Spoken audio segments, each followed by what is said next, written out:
This is a really significant work, one of my favourites in the collection, and it's the second edition from 1566 of Nicholas Copernicus's On the Revolution of the Heavenly Sphere.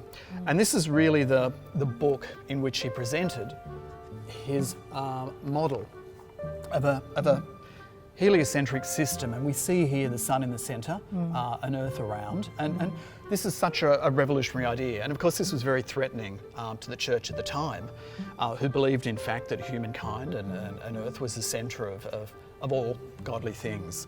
So it was a very, very radical theory, and we find in the copy we've got here, we can see in fact passages which are scored out and very heavily. And I have to say, when I first looked at this book, in fact, you can see the holes in the page through the text, and I actually thought the words had been burnt out, which I found an incredibly powerful notion. The danger of words and the fact that they were so dangerous, in fact, they needed to be burnt out.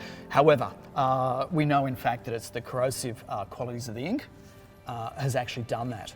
But it's a really interesting example of formal censorship, because there was a census done of all known copies by US scholar Owen Gingrich, and he determined in fact that the copies closest to Rome had these same kind of scored passages, these same kind of crossings out and censorship, and the further we get from Rome, the less likely it is that would happen. So it's highly likely this book was within the orbit of Rome's sphere of power at the time. But his work in a way shows us that we can look at marginalia like this and really get a historical understanding of the way this book was received at the time, in a sense, and how the books travel, and also about the power of the church. So it really helps our historical understanding of an incredibly pivotal period within our history.